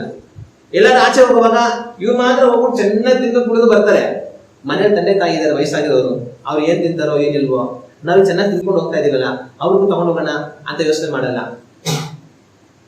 ಮನೆಗೆ ಬಂದ್ರೆ ಅವ್ರ ವಯಸ್ಸಾಗಿರುವಂತ ಅಜ್ಜಿ ಏನೋ ಸ್ವಲ್ಪ ಅಡಿಗೆ ಮಾಡಿರ್ತಾರೆ, ಅಲ್ಪ ಸ್ವಲ್ಪ ಊಟ ಮಾಡ್ರಪ್ಪ ಅಂತಂದ್ರೆ ನಂದೆಲ್ಲ ಆಯ್ತು, ಆಚೆ ನೀವು ತಿನ್ಕೊಳ್ಳಿ, ಏನಿರುತ್ತೆ ತಿನ್ನಕ್ಕೆ ಏನೂ ಇಲ್ಲ ಆಚೆ ಕಡೆ ಹೋಗಿ ಇವ್ರು ಚೆನ್ನಾಗಿ ತಿಂದು ಬರ್ತಾರೆ. ಮನೆಯಲ್ಲಿ ವಯಸ್ಸಾಗಿರೋ ತಂದೆ ತಾಯಿಗಳಿಗೆ ತಿನ್ನಕ್ ಇದೆಯಾ ಇಲ್ವಾ ಅನ್ನೋದನ್ನ ಯೋಚನೆ ಮಾಡಲ್ಲ. ನೀವು ತಿನ್ಕೊಳ್ಳಿ, ಏನಿದೆ ತಿನ್ನಕ್ಕೆ? ಇಲ್ಲ. ತಂದೆ ತಾಯಿಗಳನ್ನ ಜೊತೆ ಇಟ್ಕೊಂಡು ಸರಿಯಾಗಿ ಊಟ ಆಗದಿರಂತ ಮಕ್ಕಳು ಎಷ್ಟೋ ಜನಗಳಿದ್ದಾರೆ. ಮನೆಯಲ್ಲಿ ಅಡಿಗೆ ಮಾಡ್ತಾರೆ, ಚೆನ್ನಾಗಿ ಸೊಸೆ ಹೋಗಿ ಎಲ್ಲ ಅಡಿಗೆ ಮಾಡ್ಬಿಟ್ಟು ಅವ್ರ ಗಂಡನಿಗೆ ತನಗೆ ಮಕ್ಕಳಿಗೆ ಅಂತ ಎಲ್ಲ ಹಾಕೊಂಡು ಎತ್ಕೊಂಡು ಹೋಗ್ಬಿಟ್ಟು ಅವ್ರು ಕೂತ್ಕೊಂಡು ಚೆನ್ನಾಗಿ ತಿನ್ಬಿಡ್ತಾರೆ. ಅವ್ರ ತಂದೆ ತಾಯಿ ಕರೆಯಲ್ಲ, ಅವಾಗ ಬನ್ನಿ ಊಟ ಮಾಡೋಣ ಅಡಿಗೆ ಆಗಿದೆ ಅಂತ ಕರೆಯಲ್ಲ. ಇವ್ರು ಮಾತ್ರ ಎಲ್ಲ ಹಾಕೊಂಡು ತಿನ್ಬಿಡ್ತಾರೆ. ಆಮೇಲೆ ಏನಿರುತ್ತೆ ಪಾತ್ರೆಗಳಂದ್ರೆ ಒಂದ್ ಸ್ವಲ್ಪ ಸ್ವಲ್ಪ ಉಳಿದಿರುತ್ತೆ. ಆಮೇಲೆ ಇವರೆಲ್ಲ ತಿಂದ ಆದ್ಮೇಲಿಂದ ಆ ಅಜ್ಜಿ ಬಂದು ನನಗೆ ನನ್ ಗಂಡನಿಗೆ ಏನ್ ಇದೆಯಾ ಇಲ್ವಾ ಅಂತ ಹೋಗಿ ನೋಡಿದ್ರೆ ಇಷ್ಟೇ ಇರುತ್ತೆ. ಅಷ್ಟೇ ತಾನ್ ತಿನ್ನೋದ ಗಂಡನ ಕೊಡೋದ. ಅವಾಗ ಅದ ಒಂದ್ ಸ್ವಲ್ಪ ನಾ ಗಂಡನ ಕೊಟ್ಬಿಟ್ಟು ಬೆಳಿಗ್ಗೆದೋ ಮಧ್ಯಾಹ್ನದೋ ಯಾವಾಗದೋ ಸ್ವಲ್ಪ ತಂಗಳನ್ನ ಇದ್ರೆ ಅದನ್ನ ಅಜ್ಜಿ ತಿನ್ಬಿಟ್ಟು ಮಲಗಬೇಕು. ಇವರು ಅಡಿಗೆಲ್ಲ ಮಾಡ್ಬಿಟ್ಟು ಗಂಡ ಹೆಂಡತಿ ಮಕ್ಕಳನ್ನ ಚೆನ್ನಾಗಿ ತಿನ್ಬಿಟ್ಟು ತಂದೆ ತಾಯಿಗೆ ಒಂದ್ ಮಾತು ಕರಿಬೇಕಲ್ಲ, ಅವ್ರು ಸೇರಿಸಿ ಮಾಡ್ಬೇಕಲ್ಲ, ಮಾಡೋದಿಲ್ಲ. ಅವ್ರೇನ ತಿನ್ಕೊಂತಾರೆ ಬಿಡು, ಏನ್ ಬರೀ ಅಳ್ಸೋದ್ನ ತಿನ್ನೋದಕ್ಕೆ ತಂದೆ ತಾಯಿ ಇರೋದು. ಇವ್ರು ಮಾತ್ರ ರುಚಿ ರುಚಿಯಾಗಿ ತಿನ್ಬೇಕು ಗಂಡ ಹೆಂಡತಿ ಮಕ್ಕಳು. ಆ ತಂದೆ ತಾಯಿ ತಿನ್ಬೇಕು, ಹಳೆ ತಿನ್ಕೊಳ್ಳಿ, ಮಧ್ಯಾಹ್ನ ತಿನ್ಕೊಳ್ಳಿ, ನೆನ್ನೆ ತಿನ್ಕೊಳ್ಳಿ, ಅಳಸೋದು ತಿನ್ಕೊಳ್ಳಿ. ಇವ್ರು ತಿಂದು ಬಿಟ್ರೆ ತಿನ್ಬೇಕಾ? ಇಂಥ ಒಂದು ನಡವಳಿಕೆ ಎಷ್ಟೋ ಕುಟುಂಬಗಳಲ್ಲಿ ಇದೆ. ಇನ್ನು ಅನೇಕರು ಏನ್ ಮಾಡ್ತಾರೆ ಅಂತಂದ್ರೆ, ಇವರಾದ್ರೂ ಪರವಾಗಿಲ್ಲ, ತಂದೆ ತಾಯಿ ಜೊತೆ ಇಟ್ಕೊಂಡು ಅಳ್ಸೋಗಿರೋದು ನೆನ್ನೆದೋ ಮೊನ್ನೆದೋ ಯಾವ್ದು ಹಾಕ್ತಾರೆ. ಇನ್ನು ಅನೇಕರು ಏನ್ ಮಾಡ್ತಾರೆ, ಅವ್ರ ತಂದೆ ತಾಯಿಗಳನ್ನ ಮನೆಯಿಂದ ಆಚರಣೆ ಹಾಕ್ಬಿಡ್ತಾರೆ. ಕರ್ಕೊಂಡೋಗಿ ಯಾವ್ದು ಅನಾಥಾಶ್ರಮ ಸೇರಿಸ್ಬಿಡ್ತಾರೆ. ಅಯ್ಯೋ ವಯಸ್ಸಾಯ್ತು ಅವ್ರು ನೋಡ್ಕೊಳಕ್ ಆಗಲ್ಲ ಅಂತ ಅಂದ್ಬಿಟ್ಟು ಆ ಅನಾಥಾಶ್ರಮದಲ್ಲಿ ಅವ್ರಿಗೆ ಊಟ ಕೊಡ್ತಾರ, ಬಟ್ಟೆ ಕೊಡ್ತಾರ, ನೀರ್ ಕೊಡ್ತಾರ, ಸ್ನಾನ ಮಾಡಿಸ್ತಾರ. ಅವ್ರು ನೋಡ್ಕೊಂತಾರ ನೋಡಲ್ವಾ? ಅವ್ರ ಹೊಟ್ಟೆ ಹಸ್ಕೊಂಡಿದಾರ, ಊಟ ಮಾಡ್ಕೊಂಡಿದಾರ, ಅವ್ರಿಗೆ ನೆಮ್ಮದಿ ಇದೆಯಾ ನೆಮ್ಮದಿ ಇಲ್ವಾ, ಸಂತೋಷವಾಗಿದಾರ ಸಂತೋಷವಾಗಿಲ್ವಾ, ಏನು ನೋಡಲ್ಲ. ತಗೊಂಡೋಗಿ ಅನಾಥಾಶ್ರಮ ಸೇರಿಸ್ಬಿಟ್ಟು ಒಂದಷ್ಟು ದುಡ್ಡು ಕೊಟ್ಬಿಟ್ರೆ ಮುಗಿದೈತೆ ಕತೆ. ಅವ್ರನ್ನ ಯಾವತ್ತು ಅವ್ರ ತಂದೆ ತಾಯಿಗಳು ನೋಡೋದಂತಂದ್ರೆ ಅವ್ರು ಸ್ವತಃ ಬನ್ನಿ ಅಂತ ಕರೆದಾಗ್ಲೇನೆ. ಅಲ್ಗಂಟ ಅವ್ರು ಏನ್ ತಿಂದ್ರು ಏನ್ ತಿಂದಿಲ್ಲ ಯಾವತ್ತು ವಿಚಾರಿಸೋದೇ ಇಲ್ಲ. ಇವರಾದ್ರೂ ಪರವಾಗಿಲ್ಲ, ಅನಾಥಾಶ್ರಮ ಕರ್ಕೊಂಡೋಗಿ ಬಿಡ್ತಾರೆ. ಇನ್ನೂ ಉತ್ತಮವಾದ ಮಕ್ಕಳಿರ್ತಾರೆ, ಅವ್ರು ಕರ್ಕೊಂಡೋಗಿ ಬೀಜಲ್ಲಿ ಬಿಟ್ಬಿಡ್ತಾರೆ. ಎಲ್ಲೋ ಊರಿಗೆ ಹೋಗ್ಬೇಕು ಬನ್ನಿ ಅಂತ ಕಾರಲ್ಲಿ ಓಡಿಸ್ಕೊಂಡು ಹೋಗ್ಬಿಟ್ಟು ಅಲ್ಲೆಲ್ಲೋ ಒಂದು ಕಾಲೇಜ್ ಜಾಗದಲ್ಲಿ ಸ್ವಲ್ಪ ಇಳಿ ಕೆಲಸ ಇದೆ ತಿಳಿಸ್ಬಿಟ್ಟು ಒಂದ್ ನಿಮಿಷ ಬರ್ತೀವಿ ಅಂತ ಕಾರ್ ತಗೊಂಡು ಹೋದ್ರು, ಮತ್ತೆ ಬರಲ್ಲ. ಈ ವಯಸ್ಸಾಗಿರೋ ತಂದೆ ತಾಯಿ ಏನೋ ಮಕ್ಕಳೆಲ್ಲ ಹೋಗಿದ್ದಾರೆ, ಬರ್ತಾರೆ ಅಂತ ಎಷ್ಟೋ ತಲೆ ಕೂತು ಆಮೇಲೆ ಅವ್ರು ಯಾರೋ ಬಂದು ಯಾರು ನೀವು ಇಲ್ಲಿ ಹಾಕಿದ್ರ ಏನ್ ವಿಷಯ ಅಂತೆಲ್ಲ ವಿಚಾರಿಸ್ತಾ ಕೊನೆ ಗೊತ್ತಾಗುತ್ತೆ ಅವ್ರ ನಮ್ಮನ್ನ ಬೀದಿ ಬಿಟ್ಬಿಟ್ಟು ಹೋಗ್ಬಿಟ್ರು ಅಂತ. ಆಗ ಎಷ್ಟೋ ಮಕ್ಕಳು ಅವ್ರ ತಂದೆ ತಾಯಿಗಳನ್ನ ಬೀದಿಗಳಲ್ಲಿ ಬಿಟ್ಬಿಡ್ತಾರೆ. ಇನ್ನು ಕೆಲವರು ಏನ್ ಮಾಡ್ತಾರೆ, ಅವ್ರಿಗೆ ಅಂತ ಒಂದು ಸಪರೇಟ್ ಮನೆ ಮಾಡಿ ಬಿಟ್ಬಿಡ್ತಾರೆ. ಕೆಲವರು ಏನ್ ಮಾಡ್ತಾರೆ, ಸಪರೇಟ್ ಮನೆ ಮಾಡ್ಬಿಟ್ಟು ಎಷ್ಟೋ ಸ್ವಲ್ಪ ಕಾಸು ಕೊಡ್ತೀವಿ ತಿಂಗಳಿಗೆ ಅಂತ ಸಣ್ಣ ಪುಟ್ಟ ಕಾಸು ಕೊಟ್ಬಿಡ್ತಾರೆ. ಆ ಸಣ್ಣ ಪುಟ್ಟ ಕಾಸಲ್ಲಿ ಅಕ್ಕಿ ಬಂದ್ರೆ ರಾಗಿ ಬರಲ್ಲ, ರಾಗಿ ಬಂದ್ರೆ ಬೆಳೆ ಬರಲ್ಲ. ಆ ಸಣ್ಣ ಪುಟ್ಟ ಕಾಸಲ್ಲೇ ಹೆಂಗೋ ಹಂಗೆ ಕಷ್ಟ ಪಟ್ಕೊಂಡು ಅವ್ರು ವಯಸ್ಸಾಗಿರುವಂತ ಅವ್ರಿಗೆ ಬೇಯಿಸ್ಕೊಂಡು ತಿನ್ಕೊಂಡು ಹೊಟ್ಟೆ ತುಂಬೋದಿಲ್ವಾ ಅದ್ರಲ್ಲೇ ಜೀವನ ಮಾಡ್ಕೊಂಡು ಹೋಗ್ಬೇಕಾದ ಪರಿಸ್ಥಿತಿ. ಏನ್ ಮಾಡಕ್ಕಾಗುತ್ತೆ? ಏನ್ ಮಾಡಕ್ಕಾಗಲ್ಲ. ಇರೋ ಇಷ್ಟರಲ್ಲಿ ಹೆಂಗೋ ಬದುಕಿ ಸಾಯನ ಅಂತ ಬದುಕ್ತಾ ಇರ್ತಾರೆ. ಇನ್ನೂ ಕೆಲವು ಮಕ್ಕಳಂತೂ ಯಾವ್ದೋ ಒಂದು ಮನೆ ಮಾಡ್ಬಿಟ್ಟು ಬಿಟ್ಬಿಟ್ಟು ನೀವು ಆ ಮನೇಲಿ ಅಂತ ಹೇಳ್ಬಿಟ್ಟು ಅವ್ರ ಕಡೆ ತಿರುಗಿನೂ ನೋಡಲ್ಲ. ಅವ್ರು ಬದುಕಿದಾರ, ಸತ್ತಿದಾರ, ತಿಂದಿಲ್ವಾ, ಆರೋಗ್ಯವಾಗಿದಾರ, ಆರೋಗ್ಯ ಇಲ್ವಾ, ಮಕ್ಕಳಿಗೆ ಒಳ್ಳೆ ಬಟ್ಟೆ ಇದೆಯಾ, ಬಟ್ಟೆ ಇಲ್ವಾ, ಅವ್ರ ಕಡೆ ತಿರುಗಿನೂ ನೋಡಲ್ಲ. ಅವ್ರ ಮನೆ ಕಡೆ ಯಾವ್ದು ಹೋಗೋದೇ ಇಲ್ಲ. ₹1 ಕಾಸು ಕೊಡಲ್ಲ, ಒಂದ್ ಸ್ವಲ್ಪ ರೇಷನ್ ಕೊಡಲ್ಲ. ಆ ವಯಸ್ಸಾಗಿರೋ ತಾತ, ಆ ವಯಸ್ಸಾಗಿರೋ ಅಜ್ಜಿ ಅಲ್ಲೋಗಿ ಇಲ್ಲೋಗಿ ಸಣ್ಣ ಪುಟ್ಟ ಕೆಲಸ ಮಾಡಿ ಅವ್ರು 4 ಕಾಸು ಇಸ್ಕೊಂಡ್ ಬಂದು ಅವ್ರ ಹತ್ರ ಕೇಳಿ ಇವ್ರ ಹತ್ರ ಕೇಳಿ ಒಂದ್ ಸ್ವಲ್ಪ ಅನ್ನ ಮಾಡ್ಕೊಂಡು ತಿನ್ಬೇಕಾಗಿರೋ ಪರಿಸ್ಥಿತಿ ಬರುತ್ತೆ. ಕೊನೆಗೆ ಮಕ್ಕಳು ಬರ್ತಾರೆ, ಯಾವತ್ತು ಯಾರೋ ಫೋನ್ ಮಾಡಿ ನಿಮ್ಮ ಅಪ್ಪ ಸತ್ತೋಗಿದ್ದಾರೆ, ನಿಮ್ಮ ಅಮ್ಮ ಸತ್ತೋಗಿದ್ದಾರೆ ಅಂತ ಬರ್ತಾರ ಮನೆ ಕಡೆ. ಆದ್ರೆ ಇರುವೆ ಈ ಕೆಲಸ ಮಾಡಲ್ಲ. ಇರುವೆ ತನಗೆಲ್ಲಾರು ಊಟ ಸಿಕ್ಕಿದ್ರೆ ಎತ್ಕೊಂಡು ಮೊದಲು ಮನೆ ಓಡೋಗುತ್ತೆ. ಮನೇಲಿ ನನ್ನವರಿದ್ದಾರೆ ಅವರೆಲ್ಲ ತಿನ್ಬೇಕು ಅಂತ. ಆದ್ರೆ ಮನುಷ್ಯರು ಆ ಕೆಲಸ ಮಾಡಲ್ಲ. ತಾವು ತಿಂತಾರೆ, ಹೆಂಡತಿ ಮಕ್ಕಳ ಬಗ್ಗೆ ಯೋಚನೆ ಮಾಡಲ್ಲ. ಇಲ್ಲ ತಾವು ಹೆಂಡತಿ ಮಕ್ಕಳು ತಿಂತಾರೆ, ತಂದೆ ತಾಯಿ ಬಗ್ಗೆ ಯೋಚನೆ ಮಾಡಲ್ಲ. ಇರುವೆ ಸ್ವಾರ್ಥಿ ಅಲ್ಲ, ಎಲ್ಲಾ ತಿಂಗಳಿಂದ ತಗೊಂಡೋಗುತ್ತೆ. ಮನುಷ್ಯ ನಾನ್ ತಿಂದ್ರೆ ಸಾಕು, ನನ್ನ ಹೆಂಡತಿ ಮಕ್ಕಳು ತಿಂದ್ರೆ ಸಾಕು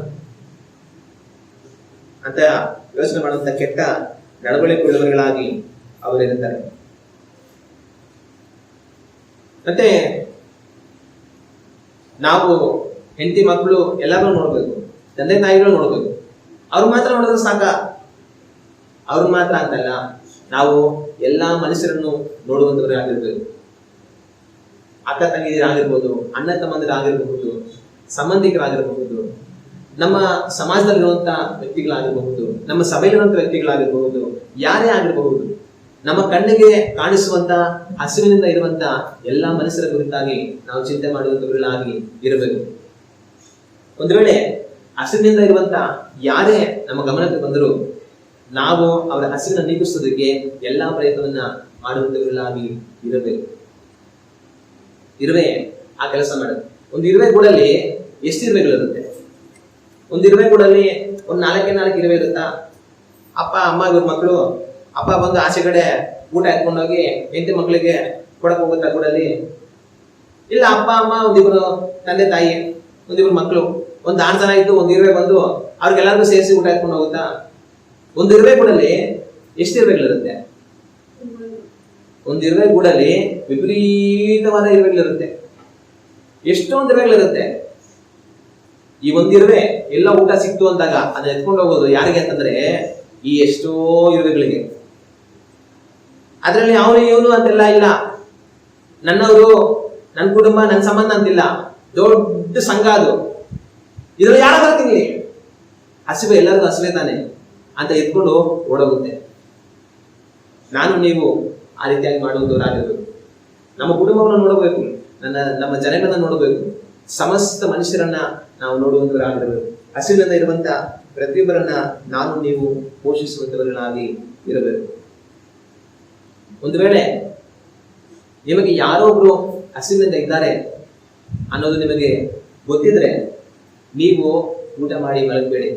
ಅಯ್ಯೋ ಅವ್ರೇನೋ ಮಾಡ್ತಾರೆ ಬಿಡು, ಅವ್ರೇನೋ ಮಾಡ್ಕೊಂತಾರೆ ಬಿಡು ಅಂತ ಅನ್ಕೊಂಡು ನೀವು ಊಟ ಮಾಡಿ ಮಲಗಬೇಡಿ. ಯಾರೋ ಒಬ್ಬರಿಗೆ ಹಸಿವಿದೆ ಅಂತ ನಿಮಗೆ ಗೊತ್ತಿದ್ರೆ ಮೊದಲು ಅವರ ಹಸಿವನ್ನು ತೀರಿಸ್ರಿ. ದೇವರು ನಿಮ್ಮ ಹಸಿವನ್ನು ತೀರಿಸ್ತಾರೆ. ನೀವು ಹಸಿವಿನಿಂದ ಇರುವಂತ ಬೇರೆಯವ್ರನ್ನ ಮರೆತು ಹೋಗಬೇಡಿರಿ. ದೇವರು ನಿಮ್ಮನ್ನ ಮರೆತು ಹೋಗುವುದಿಲ್ಲ. ಹಲ್ಲೆಲೂಯಾ. ಹಸಿವಿನಿಂದ ಇರುವಂತ ಬೇರೆಯವ್ರನ್ನ ನೀವು ಮರೆಯಬೇಡಿ. ದೇವರು ನಿಮ್ಮನ್ನ ಮರೆಯುವುದಿಲ್ಲ. ಒಂದು ಇರುವೆ ಆಚೆ ಹೋಗಿ ಊಟ ಸಿಕ್ತು ಅಂತ ನಾನ್ ತಿಂದು ಹೊಟ್ಟೆ ತೀರ್ಸ್ಕೊಂತೀರಪ್ಪ ಸಾಕು, ನನ್ನ ಹೊಟ್ಟೆ ಹಸಿವನ್ನ ನಾನು ತೀರ್ಸ್ಕೊಂತೀನಿ ಸಾಕು ಅಂತ ಯೋಚನೆ ಮಾಡಲ್ಲ. ಅದು ಎತ್ಕೊಂಡು ಮೊದಲು ಗೂಡಿಗೆ ಓಡಿ ಹೋಗುತ್ತೆ. ಕಾರಣ ಗೂಡಲ್ಲಿ ತನ್ನ ತರನೇ ಎಷ್ಟೋ ಇರಲಿದೆ. ನಾನು ನೀವು ಆ ನಡವಳಿಕೆ ಉಳಿದವರಾಗಿರ್ಬೇಕು. ನಾನ್ ತಿಂದ್ರೆ ಸಾಕು, ನನ್ನ ಕುಟುಂಬ ತಿಂದ್ರೆ ಸಾಕು, ನನ್ನ ಜನ ತಿಂದ್ರೆ ಸಾಕು ಅಂತ ಅಲ್ಲ. ಪ್ರತಿಯೊಬ್ಬ ಹಸಿವಿನಿರುವಂತ ವ್ಯಕ್ತಿಗಳ ಬಗ್ಗೆ ನಾವು ಯೋಚನೆ ಮಾಡಬೇಕು. ಪ್ರತಿ ಸಾರಿ ನೀವು ಊಟ ಮಾಡುವಾಗ ನೀವು ಊಟ ಮಾಡ್ತಾ ಇರುವಂತ ಅದೇ ಊಟವನ್ನ ನಮಗೆ ದೊರಕಿಸಿಕೊಳ್ಳೋದಕ್ಕಾಗದೆ ಹಸುವಿನಿಂದ ಬಾರಿ ಮಾಡೋ ಎಷ್ಟೋ ಜನ ಇದ್ದಾರೆ ಅನ್ನೋದನ್ನ ನೀವು ಮರೆತು ಹೋಗಬಾರದು. ನೀವು ತಿಂತಾ ಇರುವಂತ ಅದೇ ಊಟವನ್ನ ಗಳಿಸಿಕೊಳ್ಳೋದಕ್ಕಾಗದೆ ಹಸುವಿನಿಂದ ಬಳಲ್ತಾ ಇರುವಂತ ಜನಗಳು ಇದ್ದಾರೆ ಅನ್ನೋದನ್ನ ನೀವು ಒಂದೊಂದು ಸಾರಿ ಊಟ ಮಾಡುವಾಗಲೂ ಮರೆತು ಹೋಗಬಾರದು. ಆದ್ರೆ ನೀವೇನ್ ಮಾಡ್ಬೇಕು? ನೀವು ಊಟವನ್ನ ಮಾಡಿ ನಿಮ್ಮ ಹಸಿರನ್ನ ತೀರಿಸಿಕೊಳ್ತಾ ಇದ್ದೀರಾ ಅಂತಂದ್ರೆ ಹಸಿರಿನಿಂದ ಯಾರೋ ಒಬ್ಬರು ಇದ್ದಾರೆ ಅನ್ನೋದನ್ನ ಗೊತ್ತಿರುವಾಗ ಅವರ ಹಸಿರನ್ನ ಮೊದಲು ತೀರಿಸುವಂತರಾಗಿರಬೇಕು. ಆಗ ದೇವರು ನಿಮ್ಮ ಹಸಿರನ್ನ ತೀರಿಸ್ತಾರೆ. ಹಲ್ಲೆಲೂಯಾ. ನಾವು ದೇವರ ವಾಕ್ಯದಲ್ಲಿ ನೋಡುವಾಗ ಯೋಬನು ಈ ರೀತಿಯಾಗಿ ಹೇಳ್ತಾನೆ. ಯೋಬನ ಪುಸ್ತಕ 31ನೇ ಅಧ್ಯಾಯ ವಾಕ್ಯಗಳು 16ರಿಂದ 22ರವರೆಗೆ ನಾವು ಓದಿ ನೋಡಿದರೆ ಈ ವಾಕ್ಯಗಳಲ್ಲಿ ಈ ರೀತಿಯಾಗಿದೆ. ನಾನು ಬಡವರ ಇಷ್ಟವನ್ನು ಭಂಗಪಡಿಸಿ ವಿಧವೆಯನ್ನು ಕಂಗೆಡಿಸಿದೆನೋ, ನನಗಿರುವ ತುತ್ತು ಅನ್ನದಲ್ಲಿ ಅನಾಥರಿಗೆ ಏನೂ ಕೊಡದೆ ನಾನೇ ಒಂಟಿಗನಾಗಿ ತಿಂದೆನೋ. ಹಾಗಲ್ಲ, ನಾನು ಬಾಲ್ಯದಿಂದಲೂ ತಂದೆಯೋಪಾದಿಯಲ್ಲಿ ಅನಾಥನನ್ನು ಸಾಕುತ್ತಾ ನಾನು ಹುಟ್ಟಿದಂದಿನಿಂದಲೂ ಅನಾಥರಿಗೆ ದಾರಿ ತೋರಿಸುತ್ತಾ ಇದ್ದೇನಷ್ಟೇ. ಬಟ್ಟೆ ಇಲ್ಲದೆ ಅಳಿದು ಹೋಗುವವನನ್ನು, ಹೊಲಿಗೆ ಇಲ್ಲದ ಬಡವನನ್ನು ನಾನು ಕಂಡಾಗಲೆಲ್ಲ ಅವನ ಸೊಂಟವು ನನ್ನ ಕುರಿಗಳ ಉಣ್ಣೆಯಿಂದ ಬೆಚ್ಚಗಾಗಿ ನಾನು ಹರಸಲ್ಪಡಲಿಲ್ಲವೋ.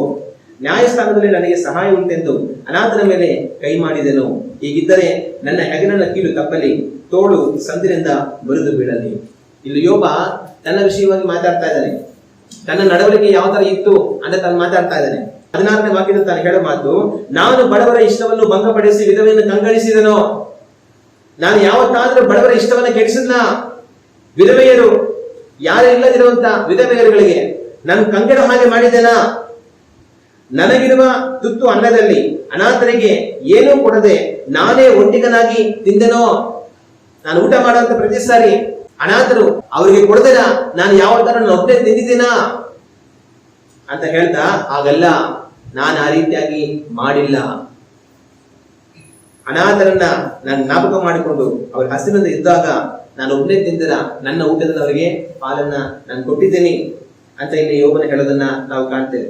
ನಾನು ಬಾಲ್ಯದಿಂದಲೂ ತಂದೆಯ ಉಪಾಧಿಯಲ್ಲಿ ಅನಾಥನನ್ನು ಸಾಕುತ್ತಾ ನಾನು ಹುಟ್ಟಿದಂದಿನಿಂದಲೂ ಅನಾಥರಿಗೆ ದಾರಿ ತೋರಿಸುತ್ತಾ ಇದ್ದೇನಷ್ಟೇ. ಯೋಬ ತಾನು ಹೇಳೋ ಮಾತು, ಅನಾಥರನ್ನ ನಾನು ತಂದೆಯ ಉಪಾಧಿಯಲ್ಲಿ ನೋಡ್ಕೊಂಡಿದ್ದೇನೆ, ಅವ್ರಿಗೆ ದಾರಿ ತೋರಿಸಿದ್ದೇನೆ. ಬಟ್ಟೆ ಇಲ್ಲದೆ ಅಳಿದು ಹೋಗುವವನನ್ನು, ಹೊಲಿಕೆ ಇಲ್ಲದ ಬಡವನನ್ನು ನಾನು ಕಂಡಾಗಲೆಲ್ಲ ಅವರ ಸೊಂಟವು ನನ್ನ ಕುರಿಗಳ ಉಣ್ಣೆಯಿಂದ ಬೆಚ್ಚಗಾಗಿ ನಾನು ಹರಿಸಲ್ಪಡಲಿಲ್ಲವೋ. ಬಟ್ಟೆ ಇಲ್ಲದಿರುವಂತ ಯಾರನ್ನಾಗ ನಾನು ನೋಡುವಾಗ ನನ್ನ ಕುರಿಗಳ ಉಣ್ಣೆಯನ್ನ ಅವರಿಗೆ ಬಟ್ಟೆಯಾಗಿ ನಾನು ಕೊಟ್ಟಿದ್ದೇನೆ, ಅವರು ನನ್ನನ್ನು ಹರಿಸಿದ್ದಾರೆ ಅಂತ ಹೇಳಿ, ನ್ಯಾಯಸ್ಥಾನದಲ್ಲಿ ನನಗೆ ಸಹಾಯ ಉಂಟೆಂದು ಅನಾಥರ ಮೇಲೆ ಕೈ ಮಾಡಿದೆನೋ. ನನಗೆ ಅಧಿಕಾರ ಇದೆ, ನಾನು ನ್ಯಾಯಸ್ಥಾನದಲ್ಲಿ ಇದ್ದೀನಿ, ಆದ್ರೆ ನನ್ನ ಅಧಿಕಾರವನ್ನು ನಾನು ಬಳಸಿಕೊಂಡು ನಾನು ಅನಾಥರ ಮೇಲೆ ಯಾವುದು ದೌರ್ಜನ್ಯ ಮಾಡಿಲ್ಲ. ಆಗ ಬಡವರು, ಅನಾಥರು, ಊಟ ಇಲ್ಲದವರು, ವಸ್ತ್ರ ಇಲ್ಲದವರು, ಇವ್ರ ವಿಷಯದಲ್ಲೆಲ್ಲ ನಾನು ಯಾವ ತರ ನಡ್ಕೊಂಡಿದ್ದೀನಿ ಅಂತ ಯೋಬನು ನಾನು ಹೇಳೋದನ್ನ ನಾವು ಕಾಣ್ತೀವಿ. ಒಂದು ವೇಳೆ ನಾನು ಹೇಳೋದು ಸುಳ್ಳಾಗಿದ್ರೆ, ನಾನು ಇದಕ್ಕೆ ವಿರುದ್ಧವಾಗಿ ನಡೆದವನಾಗಿದ್ರೆ, ನನ್ನ ಹೆಗರಣ ಕೀಲು ತಪ್ಪಲಿ, ತೋಳು ಸಂದ್ರಿಂದ ಮುರಿದು ಬೀಳಲಿ. ಒಂದು ವೇಳೆ ನಾನು ಹೇಳ್ತಾರ ಸುಳ್ಳಾಗಿದ್ದು, ನಾನು ಈ ತರ ನಡೆದಿಲ್ಲ ಅನ್ನೋದೇ ನಿಜ ಆಗಿದ್ರೆ, ನನಗೆ ವಿಪತ್ತು ಸಂಭವಿಸಲಿ, ನನ್ನ ತೋಳಿನ ಕೀಲು ತಪ್ಪಲಿ ಅಂತ ತಾನೇ ಹೇಳ್ಕೊಳ್ಳೋದನ್ನ ನಾವು ನೋಡ್ತೀವಿ. ಹಂಗಾದ್ರೆ ತಾನು ಹೇಳ್ತಾ ಇರೋದು, ನಾನು ಹೇಳೋದಲ್ಲ ನಿಜ, ನಾನು ಈ ರೀತಿನೇ ಮಾಡಿದ್ದೀನಿ, ಈ ರೀತಿ ನಡ್ಕೊಂಡಿದ್ದೀನಿ ಅನ್ನೋದನ್ನ ತಾನು ಹೇಳೋದನ್ನ ನಾವು ನೋಡಬಹುದು. ಇನ್ನು 31ನೇ ಅಧ್ಯಾಯ ವಾಕ್ಯಗಳು 31, 32 ಓದಿದವರಿದ್ದಾರೆ. ಈ ವಾಕ್ಯದಲ್ಲಿ ಈ ರೀತಿಯಾಗಿದೆ, ನನ್ನ ಕೂಡಾರದ ಆಳುಗಳು ನಮ್ಮ ಯಜಮಾನನಿಕ್ಕಿದ ಮಾಂಸದಿಂದ ತೃಪ್ತರಾಗದವರು ಎಲ್ಲಿಯೂ ಸಿಕ್ಕಲಾರದು ಎಂದು ಹೇಳಿಕೊಳ್ಳುತ್ತಿರಲಿಲ್ಲವೋ. ಪರಸ್ಥಳದವನು ಬಯಲಿನಲ್ಲಿ ಇಳಿದುಕೊಳ್ಳಲಿಲ್ಲವಲ್ಲ, ದಾರಿಗೆ ನನ್ನ ಮನೆ ಬಾಗಿಲುಗಳನ್ನು ತೆರೆದಿದ್ದನಷ್ಟೇ. ಯೋಬ ಹೇಳ ಮಾತೇನಂತಂದ್ರೆ, ನನ್ನ ಗೂಡಾರದ ಆಳುಗಳು, ನನ್ನ ಹತ್ರ ಇರುವಂತ ಕೆಲಸದವರು, ಅವ್ರು ಏನ್ ಮಾತಾಡ್ಕೊಳ್ತಾರೆ ನಿಮ್ಗೆ ಗೊತ್ತಾ? ನನ್ನ ಕೆಲಸದವ್ರು ಮಾತಾಡ್ಕೊಳ್ಳುವಂತ ಮಾತೇನಂತಂದ್ರೆ, ನಮ್ಮ ಯಜಮಾನನಿಕ್ಕಿದ ಮಾಂಸದಿಂದ ತೃಪ್ತರಾಗದವರು ಎಲ್ಲಿಯೂ ಸಿಕ್ಕಲಾರರು ಎಂದು ಹೇಳಿಕೊಳ್ಳುತ್ತಿರಲಿಲ್ಲವೋ. ಯೋಬ ಹೇಳ್ತಾ ಇಲ್ಲ, ತನ್ನ ಹತ್ರ ಇರೋದು ಕೆಲಸದವ್ರೆ ಹೇಳ್ತಾ ಇದಾರೆ. ಅವ್ರು ಮಾತಾಡ್ಕೊಳ್ಳೋದೇನಂತಂದ್ರೆ, ನಮ್ಮ ಯಜಮಾನ ಮಾಂಸದ ಊಟವನ್ನು ಇಟ್ಟು ತೃಪ್ತಿ ಮಾಡದವರು ಎಲ್ಲೂ ಸಿಗೋದಿಲ್ಲ. ಬರೀ ಸುಮ್ಮನೆ ಖಾಲಿ ಅನ್ನ ಸಾಂಬಾರಲ್ಲ, ಯೋಬ ಕೊಟ್ಟಿರೋದು ಮಾಂಸದ ಊಟ. ನಮ್ಮ ಯಜಮಾನನು ಇದ್ದಂತ ಮಾಂಸದ ಭೋಜನವನ್ನು ತಿಂದು ತೃಪ್ತರಾಗದವರು ಎಲ್ಲೂ ಸಿಗೋದಿಲ್ಲ. ಆದ್ರೆ ನಮ್ಮ ಯಜಮಾನ ಏನ್ ಮಾಡಿದ್ದಾನೆ, ಎಲ್ಲರೂ ಚೆನ್ನಾಗಿ ಊಟ ಹಾಕಿದ್ದಾನೆ, ಮಾಂಸದ ಊಟವನ್ನ ಅಂತ ತನ್ನ ಆಳುಗಳೇ ಮಾತಾಡ್ಕೊಳ್ತಾ ಇದ್ದಾರೆ. ಆಗ ಯೋಬ ಇದರಿಂದ ಏನ್ ಸೂಚಿಸ್ತಾ ಇದ್ದಾನೆ, ನಾನು ಇತರರನ್ನ ಪೋಷಿಸುವವನು ಅನ್ನೋದನ್ನ ನಾನು ಸೂಚಿಸ್ತಾ ಇದ್ದೇನೆ. ಮತ್ತೆ ಇನ್ನೊಂದು 32ನೇ ವಾಕ್ಯದಲ್ಲಿ, ಪರಸ್ಥಳದವನು ಬಯಲಿನಲ್ಲಿ ಇಳಿದುಕೊಳ್ಳಲಿಲ್ಲವಲ್ಲ, ದಾರಿಗೆ ನನ್ನ ಮನೆ ಬಾಗಿಲುಗಳನ್ನು ತೆರೆದನಷ್ಟೇ. ಪರಸ್ಥಳದವನು, ಬೇರೆ ಕಡೆಯಿಂದ ಬಂದವನು, ಇರೋದಕ್ಕೆ ಜಾಗ ಇಲ್ಲದವನು, ಅಂತವರನ್ನ ನಾನು ಬಯಲಲ್ಲಿರೋದಕ್ಕೆ ಬಿಡಲೇ ಇಲ್ಲ. ದಾರಿಗೆ ನನ್ನ ಮನೆ ಬಾಗಿಲುಗಳನ್ನು ತೆರೆದಷ್ಟೇ. ಅಂದ್ರೆ ಅವರು ನಮ್ಮಲ್ಲಿ ಬಂದು ತಗೋದಕ್ಕೆ ನನ್ನ ಮನೆನ ನಾನು ಯಾವತ್ತೂ ತೆರೆದಿಟ್ಟಿದ್ದೆ ಅಂತ ಯೋಬ ಹೇಳೋದನ್ನ ನಾವು ಕಾಣ್ತೇವೆ. ನಮ್ಮ ಕರ್ತನಾದ ಯೇಸು ಕ್ರಿಸ್ತನು ಕಡೆಯಲ್ಲಿ ನಡೆಯುವಂತ ನ್ಯಾಯ ತೀರ್ಪಿನ ಬಗ್ಗೆ ಮಾತಾಡ್ತಾರೆ. ಕಡೆಯಲ್ಲಿ ಜನಗಳನ್ನ 2 ಗುಂಪುಗಳಾಗಿ ವಿಂಗಡಿಸಿ, ಒಂದು ಗುಂಪಿನವರಿಗೆ ನಾನು ಹಸಿದವನಾಗಿದ್ದೆ, ನೀವು ಊಟ ಕೊಟ್ರಿ, ನಾನು ದಾಹ ಉಳ್ಳವನಾಗಿದ್ದೆ, ನೀರು ಕೊಟ್ರಿ, ನಾನು ಬಟ್ಟೆ ಇಲ್ಲದವನಾಗಿದ್ದೆ, ಬಟ್ಟೆ ಕೊಟ್ರಿ, ನಾನು ಪರದೇಶಿಯಾಗಿದ್ದೆ, ನೀವು ನನ್ನ ಸೇರಿಸ್ಕೊಂಡ್ರಿ, ಆರೋಗ್ಯ ಇಲ್ಲದವನಾಗಿದ್ದೆ, ನೀವು ವಿಚಾರಿಸಿದ್ರಿ, ಸರಿಯಲ್ಲಿದ್ದೆ, ನೀವು ನನ್ನ ನೋಡಕ್ಕೆ ಬಂದ್ರಿ ಅಂತೆಲ್ಲ ಹೇಳ್ತಾರೆ. ಇನ್ನೊಬ್ರು ಹೇಳ್ತಾರೆ, ನೀವು ಇದೆಲ್ಲ ಮಾಡಿಲ್ಲ ಅಂತಂದ್ರು. ಆಗ ಒಬ್ರು ಹೇಳ್ತಾರೆ, ಸ್ವಾಮಿ ನೀವು ಇದೆಲ್ಲ ಯಾವಾಗ ಮಾಡಿದ್ರಿ, ನೀವೇ ತರ ಇದ್ದು ನಾವು ಯಾವಾಗ ಇದನ್ನೆಲ್ಲ ಮಾಡಿದ್ರಿ ಅಂತ ಒಬ್ರು ಹೇಳ್ತಾರೆ. ಆಗ ಯೇಸು ಕ್ರಿಸ್ತನು ಹೇಳೋದು, ಬೇರೆ ಯಾರಿಗೇ ಆಗಲಿ ನೀವು ನನ್ನ ಹೆಸರಿನಲ್ಲಿ ಇದನ್ನ ಮಾಡುವಾಗ ನನಗೆ ಮಾಡಿದ ಹಾಗಾಯಿತು ಅಂತ ಹೇಳ್ತಾರೆ. ಈ ಕಡೆ ಇರೋರಿಗೆ ಇವ್ರಿಗೆ ಹೇಳ್ತಾರೆ, ಸ್ವಾಮಿ ನಾವ್ ಇದನ್ನೆಲ್ಲ ಯಾವ ಮಾಡಿದ್ರೆ ಹೋದ್ವಿ ಅಂತಂದಾಗ, ನೀನ್ ಬೇರೆಯವರಿಗೆ ಏನ್ ಮಾಡಿಲ್ಲ, ನನಗೂ ಮಾಡಲಿಲ್ಲ ಅಂತ ಹೇಳಿ ಅವರನ್ನ ನರಕಕ್ಕೆ ಕಳಿಸ್ತಾರೆ. ಇವರನ್ನ ತನ್ನ ರಾಜ್ಯಕ್ಕೆ ಅವ್ರು ಸೇರಿಸೋದನ್ನ ನಾವು ಕಾಣ್ತೀವಿ. ಆಗ ನಾವು ಹಸಿದವರುಗಳನ್ನ ಆಹಾರದಿಂದ ಪೋಷಿಸುವಂತವர்களಾಗಿ ಇರಬೇಕು. ನಾವು ಮಾಡುವಂತ ಆ ಕಾರ್ಯ ವ್ಯರ್ಥ ಆಗೋದಿಲ್ಲ. ಕಡೆಯ ನ್ಯಾಯ ತೀರ್ಪಿನಲ್ಲಿ ದೇವರು ನಮಗೆ ಫಲವನ್ನು ಕೊಡ್ತಾರೆ. ಹಲ್ಲೆಲೂಯಾ. ಆಗ ನಾನು ನೀವು ಇತರಗಳನ್ನ ಪೋಷಿಸುವಂತವர்களಾಗಿರಬೇಕು. ಇತರಗಳು ಹಸಿವಿನಿಂದ ಇರುವುದಕ್ಕೆ ನಾವು ಯಾವತ್ತೂ ಬಿಟ್ಟು ಕೊಡಲೇಬಾರದು. ಇವತ್ತು ನಮ್ಮ ನಡವಳಿಕೆ ಯಾವ ತರ ಇದೆ ಅನ್ನೋದನ್ನ ಒಂದು ಕ್ಷಣ ಯೋಚನೆ ಮಾಡೋಣ. ಇರುವೆ ತನ್ನ ಸ್ವಾರ್ಥವನ್ನು ಯೋಚನೆ ಮಾಡೋದಿಲ್ಲ. ಅಲ್ಲೆಲ್ಲ ಊಟ ಸಿಕ್ತು, ನನ್ಗೆ ಹೊಟ್ಟೆ ಸಿಗ್ತಾ ಇದೆ, ನಾನು ಕುತ್ಕೊಂಡು ತಿಂದು ಹೊಟ್ಟೆ ತುಂಬಿಸ್ಕೊಂಡು ಹೋಗ್ತೀನಪ್ಪ ಅನ್ಕೊಳೋದಿಲ್ಲ. ಅಲ್ಲಿ ಊಟವನ್ನು ತಗೊಂಡು ಮೊದಲು ಓಡಿ ಗುಡಿಗೆ ಹೋಗುತ್ತೆ, ಎಲ್ಲರೂ ತಿನ್ನಲಿ ಅಂತ. ಅದೇ ರೀತಿಯಾಗಿ ನಾನ್ ತಿಂದ್ರೆ ಸಾಕು, ನಾನ್ ಚೆನ್ನಾಗಿದ್ರೆ ಸಾಕು ಅನ್ನೋಂಥ ಒಂದು ನಡವಳಿಕೆ ನಮ್ಮಲ್ಲಿ ಇರಬಾರದು. ನಾವು ನಮ್ಮಂತೆಯೇ ಇತರಗಳನ್ನ ಪ್ರೀತಿಸಬೇಕು. ಹಸಿವಿನಿಂದ ಇರುವಂತ ಎಲ್ಲರನ್ನ ನಾವು ಪೋಷಿಸುವುದಕ್ಕೆ ನಾವು ಪ್ರಯತ್ನ ಮಾಡಬೇಕು. ಹಲ್ಲೆಲೂಯಾ. ಇವತ್ತು ನಾವು ಯಾವ ರೀತಿಯಾಗಿದ್ದೇವೆ ಒಂದು ಕ್ಷಣ ಯೋಚನೆ ಮಾಡಿ ನೋಡೋಣ. ನಮ್ಮ ಬಗ್ಗೆ ಜನಗಳು ಏನಂತಾರೆ ಒಂದು ಕ್ಷಣ ಯೋಚನೆ ಮಾಡಿ ನೋಡೋಣ. ಎಂತ ಒಂದು ಒಳ್ಳೆ ಮನುಷ್ಯ, ಒಬ್ಬರು ಒಂದು ಸ್ವಲ್ಪ ಹಸಿವಾದ್ರೆ ಸಾಕು ಅವನಿಗೆ ಅವ್ರು ಬಿಡೋದೇ ಇಲ್ಲ, ಹೊಟ್ಟೆ ತುಂಬಾ ಊಟ ಹಾಕಿ ಕಳಿಸ್ತಾರೆ ಅಂತ ಯಾರಾದ್ರೂ ಅಂತಾರ? ಇಲ್ಲ ಅಂದ್ರೆ ಎಂತ ದುಷ್ಟ ಮನುಷ್ಯ, ಒಬ್ರಿಗೂ ಕೈ ತುತ್ತು ಹಾಕಲ್ಲ, ಒಬ್ರಿಗೂ ಸ್ವಲ್ಪ ಅನ್ನ ಹಾಕಲ್ಲ, ಎಂತ ಮನುಷ್ಯ ಅಂತ ಅಂತಾರ? ನಾವು ಕ್ಷಣ ಯೋಚನೆ ಮಾಡೋಣ. ಯೋಬನ ಆಳುಗಳು ಮಾತಾಡ್ಕೊಂಡು ನಮ್ಮ ಯಜಮಾನನು ಇಟ್ಟಂತ ಮಾಂಸ ಭೋಜನದಿಂದ ತೃಪ್ತಿ ಆಗದವರು ಎಲ್ಲೂ ಸಿಗೋದಿಲ್ಲ. ಅದೇ ರೀತಿಯಾಗಿ ನಿಮ್ಮ ವಿಷಯದಲ್ಲಿ ನಾವು ಹೇಳೋದಲ್ಲ, ಬೇರೆಯವರೇ ಹೇಳಬೇಕು.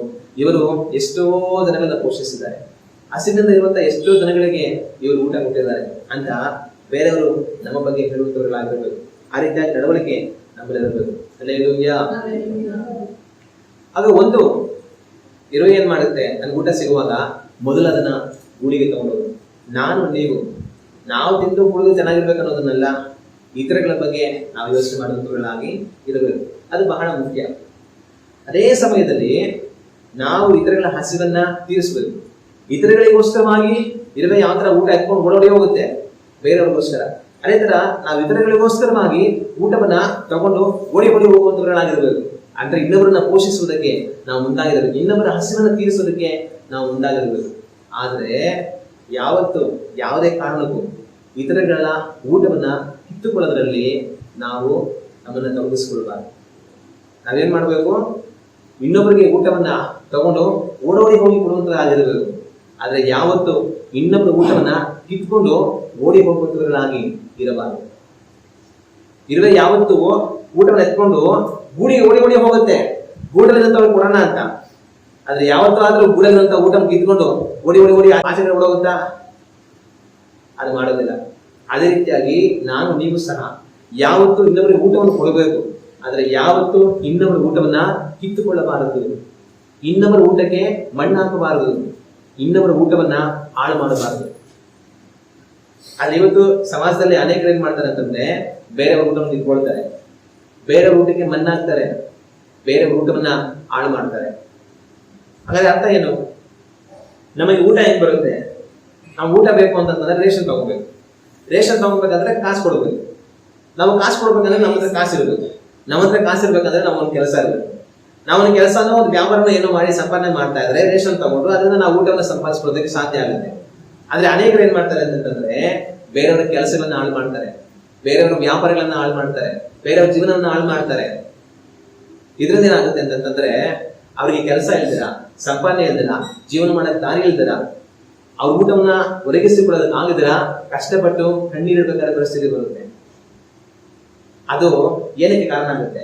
ಇನ್ನೊಬ್ಬರ ಊಟವನ್ನ ಕಿತ್ತುಕೊಳ್ಳೋದಕ್ಕೆ ಅದು ಕಾರಣ ಆಗುತ್ತೆ. ಆಗ ನಾವು ಇನ್ನೊಬ್ಬರಿಗೆ ಊಟವನ್ನು ಕೊಡಬೇಕು, ಹಸಿದವರಿಗೆ. ಇಲ್ಲ ಅವ್ರಿಗೊಂದು ಕೆಲಸ ಕಾರ್ಯ ಅಗತ್ಯ ಇದ್ರೆ ಒಂದು ಕೆಲಸ ಕಾರ್ಯ ಕೊಡಿಸೋ ಮುಖಾಂತರವಾಗಿ ಅವ್ರಿಗೆ ಊಟವನ್ನು ಸಂಪಾದಿಸಿಕೊಳ್ಳೋದಕ್ಕೆ ನಾವು ಕಾರಣರಾಗಬೇಕು. ಅದು ಇನ್ನೊಬ್ಬರ ಕೆಲಸವನ್ನ ಹಾಳು ಮಾಡಿ, ಇನ್ನೊಬ್ಬರ ಜೀವನವನ್ನು ಹಾಳು ಮಾಡಿ, ಇನ್ನೊಬ್ಬರ ವ್ಯಾಪಾರ ವಹಿವಾಟುಗಳನ್ನ ಹಾಳು ಮಾಡಿ, ಹೊಟ್ಟೆ ಕಿಚ್ಚಿಬಿಟ್ಟು ದ್ವೇಷ ಮಾಡಿಕೊಂಡು ಅವ್ರ ಊಟಕ್ಕೆ ನಾವು ಕಲ್ಲು ಹಾಕುವಂತ ಕೆಲಸವನ್ನ ಯಾವತ್ತೂ ಸಹ ಮಾಡಬಾರದು. ಇರುವೆಗಳು ಆ ಕೆಲಸವನ್ನ ಯಾವತ್ತೂ ಸಹ ಮಾಡೋದಿಲ್ಲ. ಆಗ ನೀವು ಇರುವೆಯಿಂದ ಕಲಿಬೇಕು. ಇರುವೆಯಿಂದ ಏನ್ ಕಲಿಬೇಕು? ಇರುವೆಯಿಂದ ಇನ್ನೊಬ್ಬರಿಗೆ ಊಟವನ್ನು ತಗೊಂಡು ಹೋಗಿ ಕೊಡೋದನ್ನ ನಾವು ಕಲಿಬೇಕು. ಸ್ವಾರ್ಥಿಗಳಾಗಿ ನೀವು ಬದುಕುವಂತವர்களಾಗಿ ಇರಬಾರದು. ನಾವೆಲ್ಲ ಎದ್ದು ನಿಂತು ಕಣ್ಣು ಮುಚ್ಚಿ ದೇವರನ್ನು ನೋಡಿ ಪ್ರಾರ್ಥನೆ ಮಾಡೋಣ. ಇವತ್ತು ನಾವು ಯಾವ ರೀತಿ ಜೀವಿಸ್ತಾ ಇದ್ದೇವೆ ಒಂದು ಕ್ಷಣ ಯೋಚನೆ ಮಾಡಿ ನೋಡೋಣ. ಬರೀ ನಾನು ತಿಂದ್ರೆ ಕುಡಿದ್ರೆ ಸಾಕು ಅಂತ ಯೋಚನೆ ಮಾಡ್ತಾ ಇದೀವ? ಇಲ್ಲ, ನನಗೆ ಗಂಡ ಹೆಂಡತಿ ಮಕ್ಕಳು ಅಂತಿದ್ದಾರೆ ಅಂತ ಅವ್ರ ಬಗ್ಗೆ ಯೋಚನೆ ಮಾಡ್ತಾ ಇದ್ದೀವ? ನಾವು ಗಂಡ ಹೆಂಡತಿ ಮಕ್ಕಳು ತಿಂದ್ರೆ ಸಾಕು ಅಂತ ಮಾತ್ರ ಯೋಚನೆ ಮಾಡ್ತಾ ಇದ್ದೀವ? ತಂದೆ ತಾಯಿ ಅಂತ ಕೂಡ ಇದ್ದಾರೆ ಅಂತ ಅವ್ರ ಬಗ್ಗೆ ಯೋಚನೆ ಮಾಡ್ತೀವ? ನಾವು ಗಂಡ ಹೆಂಡತಿ ಮಕ್ಕಳು ತಂದೆ ತಾಯಿ ತಿಂದ್ರೆ ಸಾಕು ಅಂತ ಯೋಚನೆ ಮಾಡ್ತೀವ? ಇಲ್ಲ, ನಮ್ಮ ಸಹೋದರ ಸಹೋದರಿಯರು, ಬಂಧು ಬಳಗ, ನಮ್ಮ ಸ್ನೇಹಿತರು, ನಮ್ಮ ಪರಿಚಯ ಇರುವಂತವ್ರು, ನಮ್ಗೆ ಗೊತ್ತಿರುವಂತವ್ರು, ಯಾರೋ ಒಬ್ರು ಹೊಟ್ಟೆಗೆ ಆಹಾರ ಇಲ್ಲದೆ ಹಸಿವಿನಿಂದ ಇದ್ದಾರೆ, ಅಯ್ಯೋ ಪಾಪ ಅವರೆಲ್ಲಿಂದ ತರ್ತಾರೆ ಅಂತ ಬೇರೆಯವ್ರ ಬಗ್ಗೆ ಯೋಚನೆ ಮಾಡಿ ನಮಗಿರೋದ್ರಲ್ಲಿ ಅವರಿಗೆ ಕೊಡುವಂತವರಾಗಿದ್ದೇವಾ? ಅಥವಾ ಅಯ್ಯೋ ಅವ್ರೇನೋ ಮಾಡ್ಕೊಳ್ತಾರೆ ಬಿಡು, ನಾವು ತಿಂದು ಕುಡಿದು ಮಲಗಿದ್ರೆ ಸಾಕು ಅಂತ ನಾವು ಮಾತ್ರ ತಿಂದು ಕುಡಿದು ಮಲಗ್ತಾ ಇದ್ದೇವ? ಯೋಚನೆ ಮಾಡಿ. ಇರುವೆ ತನಗೆ ಊಟ ಸಿಕ್ತು ಅಂತ ತಾನು ತಿಂದು ಹೊರಟು ಹೋಗೋದಿಲ್ಲ, ಆದ್ರೆ ಅದನ್ನ ಗೂಡಿಗೆ ತಗೊಂಡು ಹೋಗುತ್ತೆ, ತನ್ನೊಟ್ಟಿಗಿರುವಂತ ಇತರಗಳಿಗೆ ಕೊಡಬೇಕಂತ ತಗೊಂಡು ಹೋಗುತ್ತೆ. ನನಗೆ ನಿಮಗೆ ದೇವರು ಕೊಟ್ಟಿದ್ದನ್ನ ನಾವು ಮಾತ್ರ ತಿಂದು ಕುಡಿದು ಮುಗಿಸ್ಬೇಕು ಅಂತ ಅರ್ಥ ಅಲ್ಲ. ಹಸಿವಿನಿಂದ ಇರುವಂತ ಇತರ ಎಷ್ಟೋ ಜನಗಳಿದ್ದಾರೆ, ಅವರನ್ನ ನಾವು ಪೋಷಿಸುವಂತವರಾಗಿರಬೇಕು. ಇವತ್ತು ನಾವು ಆ ರೀತಿಯಾಗಿ ಇದ್ದೇವಾ? ಒಂದು ಕ್ಷಣ ನಾವು ಯೋಚನೆ ಮಾಡೋಣ. ದೇವರು ನಿಮಗೆ ಊಟ ಕೊಟ್ಟಿರೋದಕ್ಕೆ ಕಾರಣ ಏನು? ನಿಮ್ಮ ಸುತ್ತಮುತ್ತಲು ಹಸಿವಿನಿಂದ ಇರುವಂತವರನ್ನು ಇಟ್ಟಿರೋದಕ್ಕೆ ಕಾರಣ ಏನು? ನಿಮಗೆ ಕೊಟ್ಟಿರುವಂತಹ ಊಟವನ್ನು ನೀವು ಅವರಿಗೆ ಕೊಡಲಿ ಅಂತ. ಅದನ್ನು ಮಾಡುವಾಗ ಒಂದು ದಿವಸ ದೇವರು ತನ್ನ ರಾಜ್ಯದಲ್ಲಿ ಫಲವನ್ನು ಕೊಡ್ತಾರೆ. ಆದ್ರೆ ಅದನ್ನು ನಾವು ಮಾಡದೆ ಇದು ನಂದು, ನನಗೆ ಮಾತ್ರ ಅಂತ ನಾವು ಮಾತ್ರ ತಿಂದು ಕುಡಿದು ಜೀವನ ಮಾಡ್ತಾ ಇದ್ರೆ, ಹಸಿವುಳ್ಳವರ ಕಡೆಗೆ ಗಮನವನ್ನು ಕೊಡದೆ ಹೋದರೆ ದೇವರನ್ನು ನಾವು ಖಂಡನೆಗೆ ಒಳಗಾಗಿ ನಾಶವಾಗಿ ಹೋಗ್ಬೇಕಾಗುತ್ತೆ. ಇರುವೆ ಇನ್ನೊಬ್ಬರಿಗೋಸ್ಕರವಾಗಿ ಊಟ ತಗೊಂಡೋಗುತ್ತೆ. ನಾನು ನೀವು ದೇವರು ನಮಗೆ ಕೊಟ್ಟಿರುವಂತ ಇಲ್ಲದಿರುವಂತ ಇತರಗಳಿಗೆ ಹಂಚುವಂತವರಾಗಿರಬೇಕು, ಇನ್ನೊಬ್ಬರ ಹಸಿವನ್ನು ತೀರಿಸುವಂತವರಾಗಿರಬೇಕು. ಆದರೆ ಯಾವತ್ತೂ ಇನ್ನೊಬ್ಬರ ಆಹಾರವನ್ನು ಕಿತ್ತುಕೊಳ್ಳುವಂತವರಾಗಿ ನಾವಿರಬಾರದು. ನಾವು ಕಣ್ಣು ಮುಚ್ಚಿ ದೇವರನ್ನು ನೋಡಿ ಪ್ರಾರ್ಥನೆ ಮಾಡೋಣ.